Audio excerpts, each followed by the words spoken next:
విశాఖ జిల్లా భీమునిపట్నం జోన్ నేరెళ్ల వలసలో ఎర్రమట్టి దెబ్బలు విధ్వంసంపై ఎమ్మెల్యే గంటా శ్రీనివాసరావు కామెంట్స్. భీమిలి ఎర్రమట్టి దెబ్బలను పరిశీలించిన ఎమ్మెల్యే గంటా శ్రీనివాసరావు 2019 నుండి గత ప్రభుత్వ హయాంలో ఎర్రమట్టి దెబ్బలు విధ్వంసాలకు నాంది పలికింది. Bheemili mutual aided cooperative building society భూములు చదును ఆపేయాలి.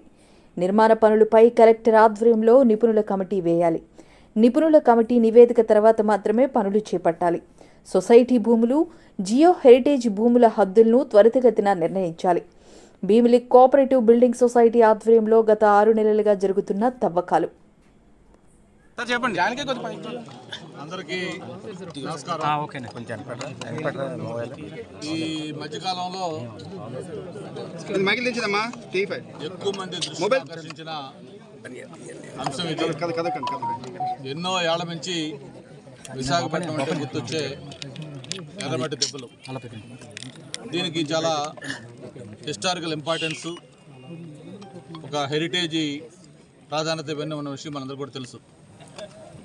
గతంలో ఏదైనా సినిమా షూటింగ్లు చేయాలన్నా కూడా ఈ ప్రాంతాల్లో ప్రత్యేకంగా పర్మిషన్లు తీసుకొని ఇక్కడ లోపలికి ఎంటర్ కావాలన్నా కూడా అనుమతులతోనే అవకాశం ఉండేది. విశాఖపట్నానికి ఒక అలంకారప్రాయంగా ఈ ఎర్రమట్టి దెబ్బలు ఉండే. ఒక పక్క ఎన్ఎస్ కళింగ మనకి డిఫెన్స్లో అతి సెన్సిటివ్, మరో పక్క సముద్రం, ఆ పక్కనే ఉన్న ఎర్రమట్టి దెబ్బలు. దీనికి సంబంధించి ఇక్కడ భీమిలి డెవలప్మెంట్ కోఆపరేటివ్ సొసైటీ పేరుతోటి లాంగ్ బ్యాక్ కొంతమంది సభ్యులు కలిసి ఆ రోజు ఇక్కడ ల్యాండ్ మాకు అలాట్మెంట్ చేయండి, డెవలప్మెంట్ చెప్పి ఆ రోజు వాళ్ళు అప్లికేషన్ పెట్టుకోవడం, ప్రాసెస్ చేసి దాని తర్వాత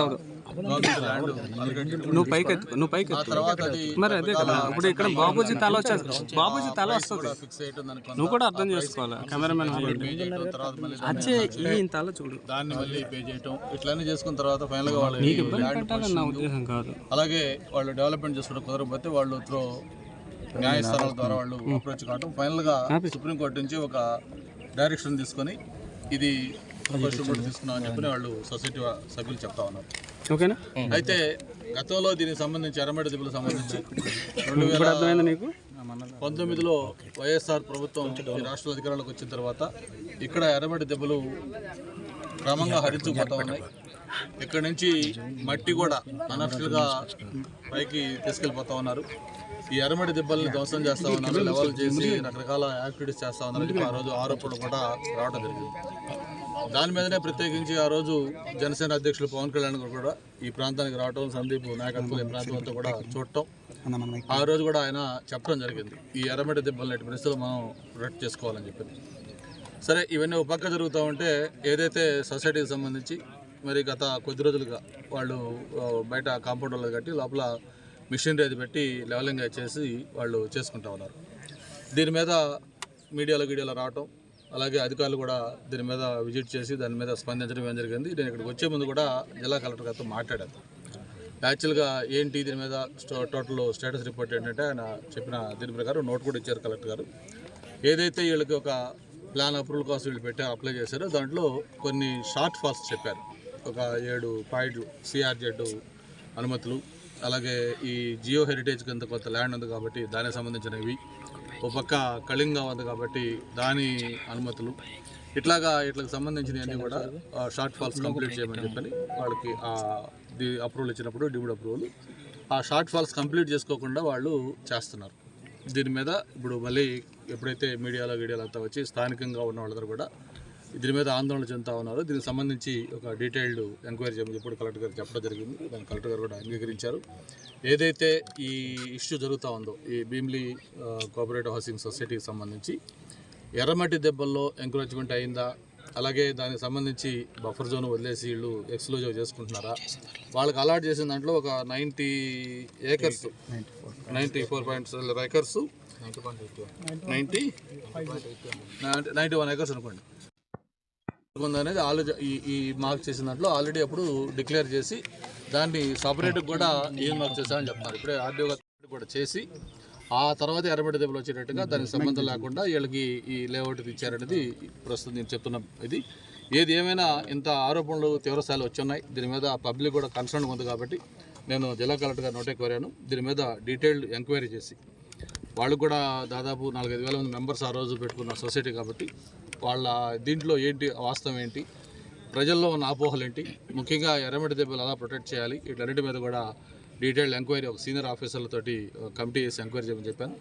కలెక్టర్ గారు కూడా అంగీకరించారు. వెంటనే తప్పకుండా రెవెన్యూ, అలాగే కార్పొరేషన్ సైడ్ నుంచి, అలాగే మైనింగ్ సైడ్, ఫారెస్ట్ 4 డిపార్ట్మెంట్లో సీనియర్ ఆఫీసర్లు పెట్టి దీని మీద డీటెయిల్డ్ ఎంక్వైరీ చేసి ఫస్ట్ మొత్తం దాన్ని క్లియర్గా మార్క్ చేయటం. ఆ తర్వాత ఎప్పుడే మన సందీప్ చెప్పినట్టుగా ఎర్రమట్టి దెబ్బలు కొంత బఫర్ జోన్, ఎర్రమట్టి దెబ్బలు మార్క్ చేసి దాని పక్కనే మళ్ళీ కన్స్ట్రక్షన్ కట్టినా కూడా ఎర్రమట్టి దెబ్బలు దెబ్బతినే ప్రమాదం ఉంది కాబట్టి దానికి కొంత బఫర్ జోన్ ఇచ్చేసేసి వీళ్ళకి ఇచ్చిన దాంట్లో ఏదైతే ఈ జియో హెరిటేజ్ ఉందో దాన్ని ఎక్స్క్లూడ్ చేసి వాళ్ళకి ఎంత బ్యాలెన్స్ నెట్ ల్యాండ్ అవైలబిలిటీ ఉంది, వాళ్ళకి ఎంత అఫిషియల్గా ఇవ్వాలనుకుంటున్నారు దాన్ని క్లియర్గా మార్క్ చేసి దానికి వాళ్ళకి పొజిషన్ కూడా క్లియర్గా మొత్తం అంతా చేసి ఇచ్చిన తర్వాతే వర్క్ స్టార్ట్ చేయాలని కూడా చెప్పడం జరిగింది. దానికి సొసైటీ వాళ్ళు కూడా తప్పకుండా సార్ మాకు కూడా ఈ వివాదాలు ఎక్కడ లేదు, మాకు అన్ని అనుమతులు వచ్చి అన్ని చేసినా మేము చేసుకుంటాం, మాకు కూడా ఈ వివాదాలు లేకుండా మాకు కూడా మా సైట్ ఎక్కడ ఉంది మాకు అలాట్ అయింది మాకు చేస్తే మాకు కూడా హ్యాపీగా ఉంటామని వాళ్ళు కూడా చెప్పారు. దీనికి ఒక లాజికల్ కన్క్లూజన్ తీసుకోవాలి. అల్టిమేట్గా ఈ ప్రభుత్వం మీద ఒక ప్రజలు పెద్ద ఎక్స్పెక్టేషన్ పెట్టుకున్నారు. మొన్న జరిగిన ఎన్నికల్లో అంత భారీ మెజార్టీలు 165 సీట్లు 124 సీట్లు కూటమికి ఇచ్చారంటే ప్రజలు ఎంత ఎక్స్పెక్టేషన్స్ ఉన్నారో అర్థం చేసుకోవచ్చు.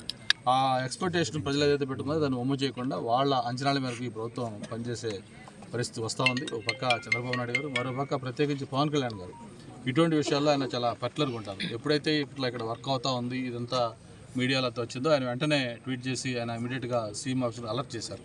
అందుకే ఆగమేఘాల మీద ఉదయం జాయింట్ కలెక్టర్ గారు కానీ ఇప్పుడు మొత్తం రెవెన్యూ అధికారులు అందరూ కూడా వచ్చి దీని డీటెయిల్గా అంతా చూస్తూ ఉన్నారు. ఎక్కడ కూడా ప్రభుత్వ భూమిని ఒక్క సెంటు కూడా అన్యాక్రాంతం కాకుండా కాపాడాల్సిన బాధ్యత అధికారులపైన ఉంది, మనపైన ఉంది.